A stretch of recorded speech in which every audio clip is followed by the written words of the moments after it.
नमस्कार, आप देख रहे हैं एटीएन न्यूज एक्सप्रेस और मैं हूं आपके साथ मानवी ठाकुर। शुरुआत करते हैं आज की खास खबरों से। भागलपुर के इश्कचक थाना क्षेत्र के बरहापुरा इस्लाम नगर में एक बैंक कर्मी को 18 वर्षीय पुत्री ने गले में फंदा डालकर खुदकुशी कर ली। मृतका की पहचान स्थानीय निवासी शब्बीर अहमद की 18 वर्षीय पुत्री समन के रूप में हुई है। मामले को लेकर बताया जा रहा है कि समन की मां ट्विंकल का उसके पिता के साथ 10 वर्ष पहले तलाक हो गया था, जिसे लेकर वो काफी चिंतित रहती थी और अपनी मां के साथ ही रहना चाहती थी। परिजनों की माने तो शब्बीर अहमद समन को काफी लंबे समय से प्रताड़ित करता था, जिसे लेकर उसने कई बार इस मामले की जानकारी अपनी मां को भी दी थी। शब्बीर अहमद अपनी पुत्री समन को अपनी मां से मिलने नहीं देता था। वहीं मृतका समन की मां ट्विंकल ने इस घटना का सीधा आरोप समन के पिता शब्बीर अहमद पर लगाते हुए कहा कि 10 वर्ष बीत गए पर मृतका समन के पिता ने एक भी दिन बच्चों से परिवार मुझे और मेरे परिवार वालों से मिलने नहीं दिया। ट्विंकल माछीपुर की रहने वाली है। मौत के बाद उसकी मां और मायके वाले शब्बीर अहमद के घर पहुंचे और सुमन की मौत पर बखेड़ा कर दिया। घटना की जानकारी मिलने पर इश्कचक पुलिस भी मौके पर पहुंची और दोनों पक्ष को समझाने का प्रयास किया।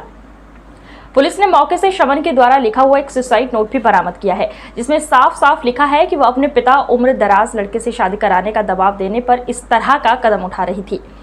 वहीं समन की मां ट्विंकल के परिवार वाले उसके पिता शब्बीर अहमद पर उसकी मौत का आरोप लगा रहे हैं। फिलहाल पिता से तंग आकर 18 वर्षीय युवती ने आत्महत्या कर ली। जांच में जुटी पुलिस उम्र दराज लड़के से करा रही थी शादी।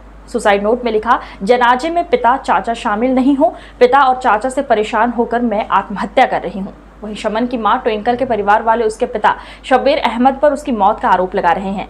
फिलहाल इश्कचक पुलिस ने शब्बीर अहमद और उसके भाई को हिरासत में ले लिया है और आगे की कार्रवाई करने में जुट गई है। पर गया वहाँ पर जब मैंने सुसाइड नोट अपने हाथ में लिया और जब वो पढ़ने लगा, उस सुसाइड नोट में इतना दर्द था कि आप जब जाएंगे और थाने में जाकर के सुसाइड नोट पढ़ेंगे तो आपसे पढ़ा नहीं जाएगा। उसने साफ साफ अपने सुसाइड नोट में लिखा है कि मैं बिल्कुल खुश नहीं थी पापा, और आप लोग मेरे साथ ऐसा बर्ताव करते थे, एक जालिम जिस तरह बर्ताव करता है उस तरह से आप लोग मेरे साथ बर्ताव। एक मिस्टर जावेद है, कोई अंकल है, वो भी उनके फादर के साथ मिलकर उनको टॉर्चर करते थे।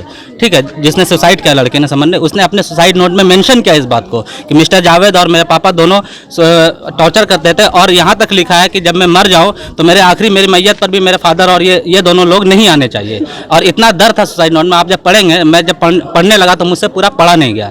मतलब वो लड़की बहुत ही ज़्यादा डिप्रेशन में थी, बहुत ही ज़्यादा इन लोगों से परेशान थे, और बहुत सारे रिलेटिव्स का भी उसमें कि जहाँ भी जाते थे तो उसको कई तरह के लड़की को ताने मिलते थे। वो इसको नहीं सहन कर पाई और इसी वजह से उसने सुसाइड कर लिया, जो कि बहुत ही दुखद है। ऐसा नहीं होना चाहिए था। बस यही। आप उनके कौन हैं? मैं उनका मामा हूँ। मामा? ये मेरी कज़न है। अच्छा, क्या कभी ऐसी शिकायत या क्या कुछ जानकारी आप लोगों को मिली थी? एक्चुअली जानकारी तब मिलती जबकि कभी मिलने दिया गया होता। माँ से कभी मिलने नहीं दिया गया, इस वजह से ऐसी कोई जानकारी नहीं हुई। माँ कभी अगर मिलना भी चाहती थी तो वो इस तरह की कोई बात आज तक नहीं आई। हाँ, ये आज तक मोहल्ले में हम लोग कम से कम जमाने से हैं। हाँ। आज तक कभी ये इनको नजर नहीं आया, इनके ससुराल जो मायके वाले उनको नजर नहीं आए। तो आज जो भी इंसिडेंट हुआ गलत हुआ, लेकिन ये इंसिडेंट आपको आना चाहिए ना, मोहल्ले में आवाज उठानी चाहिए ना भाई। देखिए, मोहल्ले में रुके मामले में जब ऐसा कोई, देखिए सही कह रहे हैं। नहीं, सुनिए, ये सही कह रहे हैं, सुनिए ना। अरे चुप रहे, ये बिल्कुल सही कह रहे हैं, इनका कहना सही है। अरे चुप रहिए। इनका कहना बिल्कुल सही है कि मोहल्ले में आज तक कोई भी ऐसा मामला नहीं आया, मगर बहुत ही दुखद बात है कि ऐसी घटना हुई है। जाहिर सी बात है कि लड़की के साथ बहुत ज्यादा जुल्म हुआ होगा, तभी ऐसी घटना हुई है। आप ये सोचिए, आप ऐसे मोहल्ले में रह रहे हो जहाँ के आज तक कभी भी वर्तमान में ऐसा कोई घटना नहीं हुआ, मगर आज अगर हो जाता है तो जाहिर सी बात है कि लड़की उस चीज को नहीं सह पाई जो उसके साथ बर्ताव हो रहा था, जो टॉर्चर कर रहे थे उसको, इसी वजह से। जाने देते, घूमने मम्मी से मिलने देते थे। मेरे मरने पर मेरे पापा और मेरे चाचा नहीं आ सकते हैं मेरे जनाजे पर। पापा के वजह से वो मरी है। अब बच्चे से तो हमसे कभी नहीं मिलने देते थे। कभी अगर मिलने के लिए पैर भी पकड़ते थे तो कहते थे डकैती का इल्जाम लगा के तुम्हारे घर को अंदर करवा देंगे, मगर बच्चा से नहीं मिलने देंगे। ऐसा लगता है, क्या लग रहा है, क्या शक हो रहा है? हमको तो लगता है हमसे मिलने के लिए जिद करती थी वो। मार दिया गया उसको। कभी नहीं, 10 साल की दिए सबको। उसके बाद आज तक कोर्ट का ऑर्डर है मेरे पास कि हम जब चाहे मिल सकते हैं। जब हम कोर्ट का ऑर्डर लेके दिखाए तो बोले सबको सड़क पर फेंक देंगे, न खर्चा देंगे, तुम रखना, हमको कोई नहीं रख। आप और आपके पति अभी सेपरेटेड हैं क्या? नहीं, तलाक हो गया हमारा। मतलब साइड करिए सर। आपका घर कहाँ हुआ? माछीपुर में। और ये यहाँ के हैं।